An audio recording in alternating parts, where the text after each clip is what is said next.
നമ്മൾക്ക് 2 വർഷം മുമ്പ് വരെ കേരളം ഇന്ത്യയുടെ 29 സംസ്ഥാനത്തിൽ 28ാമത്തെ സ്ഥാനം ഒരു വർഷവും, അതിന് മുമ്പിൽ 28 സംസ്ഥാന റാങ്കിങ് ഉണ്ടായിരിക്കുമ്പോൾ 26ാമത്തെ സ്ഥാനവുമായിരുന്നു കേരളം. അപ്പോൾ അതിൽ നിന്ന് പോയി ചാടിയിട്ട് 1ാം സ്ഥാനം എത്തുന്നത് അതിനെ നമ്മൾ കണ്ട് അംഗീകരിക്കാൻ സാധിക്കില്ല എന്ന് എൻ്റെ വിശ്വാസം. നമ്മൾ അഥവാ കേരളത്തിൻ്റെ ഭാവിയെക്കുറിച്ച് സീരിയസ് ആണെങ്കിൽ നമ്മൾ രാഷ്ട്രീയത്തിന് അതീതമായിട്ട് ചില കാര്യങ്ങൾ കാണണം. ഇതൊക്കെ ഇവർ ഭരിക്കുമ്പോൾ ചെയ്യാൻ തയ്യാറായിരിക്കും. നാളെ ഇലക്ഷൻ തോറ്റാൽ, അടുത്ത വർഷം ഇലക്ഷൻ തോറ്റാൽ ഈ ഒരേ സർക്കാർ വന്നിട്ട് ഇതിനൊക്കെ തടസ്സപ്പെട്ടിട്ട് ചുവന്ന കൊടി കാണിച്ചുകൊണ്ടിരിക്കുന്നതാണ്. അത് ചെയ്യരുത്.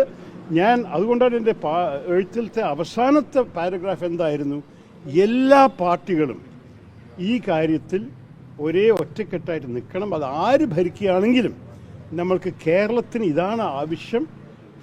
ഓൺട്രപ്രനർഷിപ്പ് അത്യാവശ്യമാണ്, ഈ സംസ്ഥാനത്തിൽ ഇൻവെസ്റ്റ്മെൻറ്റ് അത്യാവശ്യമാണ്, വികസനം അത്യാവശ്യമാണ്. ഇത് ഞാൻ കുറേ വർഷങ്ങളെ പറയുന്നൊരു കാര്യത്തിൽ എനിക്ക് ഒരു മാറ്റവും ഇല്ല.